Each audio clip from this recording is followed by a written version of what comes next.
नमस्कार। India debate में आप सबका स्वागत है। मैं हूं आशुतोष पाठक।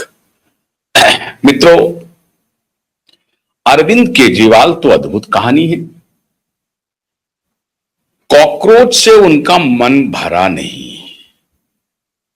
कॉकरोच को समर्थन देने के लिए 5 जून को विशेष वीडियो बनाया उन्होंने, और उसके पहले तो सबको मालूम चल गया कि अरविंद केजरीवाल क्या कर रहे थे। नेपथ्य में, पर्दे के पीछे पूरा षड्यंत्र कर रहे थे, तैयारी कर रहे थे। युवाओं को सड़क पर लाने की उनकी योजना थी। कहां तो 20 मिलियन या 2 मिलियन, 20 मिलियन जो भी रहा हो, उनका इंस्टाग्राम पे वोट के माध्यम से जो उन्होंने कैंपेन किया, तो जन समर्थन की अपेक्षा थी उनको कि कम से कम 50,000 लोग तो जंतर मंतर पर पहुंच ही जाएंगे। अरे 50 नहीं तो कम से कम 25 पहुंच जाएंगे, 25 नहीं तो 15 पहुंच जाएंगे, 15 नहीं तो 10 पहुंच जाएंगे। बस 10,000 भीड़ को इकट्ठा कर लेना है, और उसके बाद तो फिर हमारे कैमरामैन कमाल कर देंगे। उसी 10,000 भीड़ को 10 लाख बता देंगे और कह देंगे कि साहब, दिल्ली का कोई कोना नहीं बचा था जहां जन सैलाब नहीं आया, और युवाओं के मन में बड़ी गुस्सा है और वो सड़क पर निकल आए। गुस्सा है, इसमें कोई शक नहीं है, और हम सभी उस गुस्से के साथ हैं। सरकार को सवाल पूछना चाहिए, वो पूछ भी रहे हैं, और सरकार पूरे दबाव में भी है। उनको ये मालूम है। सवाल ये नहीं है कि अरविंद केजरीवाल आह्वान करेंगे तब सड़क पर आएंगे, और सड़क पर आए बिना उनके मन में गुस्सा नहीं है, और इस गुस्से का प्रकटीकरण वो कहां करेंगे ये सरकार को मालूम है। ये जनतंत्र है, ये राजशाही नहीं है। कब, कैसे, किस रूप में वो गुस्से का प्रतिफल प्रकटीकरण होगा, ये सरकार को मालूम है। ममता बनर्जी को मालूम चल गया ना, तो ये केंद्र की सरकार को भी मालूम है। इनको मालूम होना चाहिए कि जब ममता बनर्जी की सरकार के साथ ऐसा खेला हो गया, तो किसी के भी साथ हो सकता है। लेकिन इसके लिए अरमान सजाए बैठे थे, सपने सजा कर बैठे थे कि 50,000 नौजवान उतर जाएंगे, चारों तरफ से दिल्ली को घेर लेंगे, और उसके बाद फिर हम कूदेंगे और हम आंदोलन की कमान संभाल लेंगे और कहेंगे धर्मेंद्र प्रधान इस्तीफा दो, मोदी इस्तीफा दो, नहीं तो घर का घेराव करेंगे। आज 50,000 आए हैं, कल हम लोग लाख आएंगे और घर का घेराव करेंगे।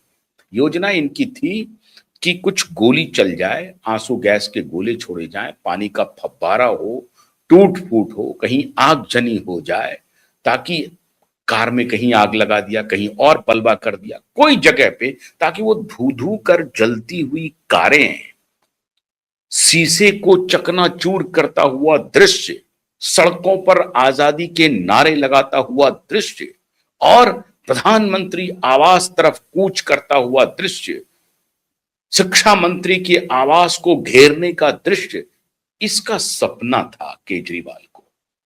बड़ा अरमान था। सारे सपने चूर चूर हो गए, और 6 जून की संध्या से वो बोलना शुरू कर दिए कि बेवकूफो, नामुरादो, तुमने हमारे सपने को चूर चूर कर दिया। अगर यही तुम्हारी स्ट्रेंथ थी तो पहले बता देते। तुमने तो कहा कि साहब देखिए, हमारे कैंपेन में 20 मिलियन लोग आ गए हैं, 2 करोड़ लोग हैं हमारे ऊपर। इतने दिनों में 2 करोड़ लोग, महीना भी नहीं हुआ, तो आप सोचिए कि साल भर में कितने होंगे। तो मैथमेटिक्स का एक एक नियम लागू होना शुरू हो गया था कि भाई 1 महीने में 2 करोड़, तो 12 महीने में कितने, तो 24 करोड़ हो जाएंगे साहब। तो 24 करोड़ ये चाहते थे कि 24 करोड़ हमारे फॉलोअर होंगे नहीं, और हम मोदी को यहां से भगाएंगे नहीं। क्यों साहब, एक्टिव जो कार्यकर्ता, वो सोशल मीडिया का छोड़ दीजिए, भारतीय जनता पार्टी के 10 करोड़ एक्टिव, उनके 10 रुपए देने वाले समर्थक हैं, वर्कर हैं। सबसे बड़ी party Bharatiya Janata party claim करती है कि हम देश की सबसे बड़ी पार्टी हैं। बिल्कुल सही बात है, देश की सबसे बड़ी पार्टी हैं भी आप। तो ये देश की सबसे बड़ी पार्टी का जो क्लेम था कि हमारा 10 करोड़ है, उससे बहुत आगे निकल चुका है कॉकरोच। 2 करोड़ पहले ही दिन हो गया। अगर इस रफ्तार से चलता रहा तो 24 करोड़ पहुंचने में कितना दिन लगेगा, फिर तो हमारे अरमान पूरे हो जाएंगे। पूरा सपना सजो करके रखे थे श्रीमान केजरीवाल, और अपने सिपह सालार को मैदान में उतार दिया, पूरी मजबूती से मैदान में उतार दिया कि लग जाओ, भिड़ जाओ, शुरू कर दो आंदोलन। लेकिन हुआ ढाक के तीन बात। दीपके खुद, अभिजीत दीपके खुद कह रहे हैं कि 5,000 6,000 लोग आए, 5,000 6,000 लोग नहीं थे, केवल 200-300 लोग, सिर्फ 200-300 लोग, 200-300 लोग ही जंतर मंतर पर इकट्ठा हुए, बल्कि उससे ज्यादा तो लगभग 500 के कैपेसिटी में पत्रकार थे, उससे ज्यादा तो पुलिस पर्सनल थे, फोटोग्राफर थे, जर्नलिस्ट थे। तो ये संख्या तो उनकी भीड़ से ज्यादा थी। खैर, अरमान पर पानी फिर गया, सपना टूट गया। अब अरविंद केजरीवाल ने कहा कि अब क्या करें। मंगलवार के दिन सुबह से ही इन्फोर्समेंट डायरेक्टरेट की छापेमारी शुरू हो गई पंजाब में। श्रीमान संजय अरोड़ा से संबंधित, संजीव अरोड़ा, संजय अरोड़ा जो भी कह लीजिए, उनके कैबिनेट मिनिस्टर, संजय कह लीजिए, संजीव कह लीजिए, बात बराबर है। तो अरोड़ा साहब के घर से संबंधित जो मनी लॉन्ड्रिंग का उनका खेल चल रहा है, इससे संबंधित कई छापे पड़े हैं। कई छोटे मोटे व्यापारी, बड़े व्यापारी जो उनके राजदार हैं, जो उनके शागिर्द हैं, जो उनके पार्टनर इन क्राइम हैं, उनके यहां छापेमारी हो रही है। अब है कि नहीं है ये तो ईडी जांच में पता करेगी, लेकिन जब तक ये हो रहा है तब तक संभावित पार्टनर इन क्राइम तो कहा ही जा सकता है। तो संभावित पार्टनर इन क्राइम के यहां छापेमारी शुरू हो गई इन्फोर्समेंट डायरेक्टरेट की। जैसे ही छापेमारी शुरू हुई कि कमाल के शख्स हैं, और इसीलिए ये लेवियथन काइंड ऑफ पॉलिटिक्स जो है, ये प्लेटो का किंग वाला पॉलिटिक्स, वेश बदल लो फटाक से। जैसे ही तुमको लगने लगे कि पहला वाला मामला दांव नहीं चला, तो दूसरा दांव चल दो, जनता को गुमराह कर दो। दूसरा दांव इस बार बड़ा सोच समझ करके लिया है केजरीवाल ने, बहुत सोच समझ करके।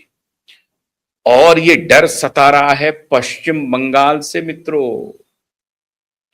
और ममता जी ने आते ही कहा कि कुछ ऐसा करो जो हम नहीं कर सके, हमारी तो मजबूरी थी, हमारे यहां 30% आबादी थी और हम परेशान थे, इसलिए हम न चाहते हुए भी हमको काबा, मदीना, मक्का इसी की चर्चा करनी पड़ती थी। और हमारे जो सांसद हैं सयोनी, वो नयने मदीना गाती थी और हम उनको रोकते नहीं थे, गाओ मन में है काबा नयन मदीना, उसको गाने के लिए बोलते थे।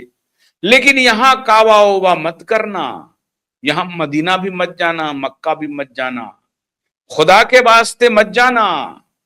तो क्या करना तुम, हिंदू हिंदू का जाप शुरू कर दो अविलंब, जितना जल्दी हो सके। ये गुरु मंत्र दिया है गुरु बहन ने, ममता जी ने श्रीमान केजरीवाल को। आज ही मुलाकात हुई है उनकी, इंडी गठबंधन में जाने के पहले उनकी कल ही मुलाकात हुई, इंडी गठबंधन में जाने के पहले मुलाकात हुई। तो इंडी गठबंधन की बैठक में चूंकि अरविंद केजरीवाल तो जा नहीं रहे थे, उन्होंने तो बाइकआउट कर दिया, वो अपने को हटा लिया। किससे? इंडी गठबंधन से। इंडी गठबंधन में उनका क्या लेना देना, उनके साथ खड़ा कौन है? कोई नहीं, तो वो क्यों रहेंगे वहां पे? कोई उनके साथ खड़ा नहीं है, तो कांग्रेस पार्टी को समर्थन देने के लिए जाएंगे। अरे साहब, कांग्रेस के ही तो वो प्रतिद्वंदी हैं, कांग्रेस के ही तो खिलाफ वो खड़े हैं, कांग्रेस की ही तो पूरी वोट बैंक पर कब्जा उन्होंने किया है। भारतीय जनता पार्टी के वोट बैंक पर कोई कब्जा नहीं किया है। जहां कहीं भी उनका कब्जा है कांग्रेस के वोट बैंक पर है। दिल्ली में किया तो फ्री बीज और मुस्लिम वोट पर किया, वो सब कांग्रेस का वोट बैंक था। भारतीय जनता पार्टी का तो तब भी 30% इंटैक्ट था, 31% इंटैक्ट था, और इस बार तो सरकार बन गई तो भाई 40% से ऊपर चला गया। तो जहां कहीं भी कांग्रेस का वोट है, वही वोट श्रीमान अरविंद केजरीवाल का है। ऐसी परिस्थिति में अरविंद केजरीवाल इंडी गठबंधन में जाते क्यों? लेकिन इंडी गठबंधन की बैठक से पहले गुरु बहन आकर के मुलाकात कर गई, और गुरु बहन ने मंत्र दिया कान में कि भैया देखना, वो गलती मत करना जो मैंने कर दी। तो क्या करो, शुरू कर दो हिंदू हिंदू। और पहला मास्टर कार्ड यहां से शुरू किया। ईडी की जो कार्रवाई, कितने चतुर सुजान है वो देखिए। राजनीति में आने के लिए आपको छद्मी होना पड़ेगा, झूठा होना पड़ेगा, चालाक होना पड़ेगा, धूर्त होना पड़ेगा। वो सारी गुण अरविंद केजरीवाल में कूट कूट कर भरे हैं मित्रों, कूट कूट कर।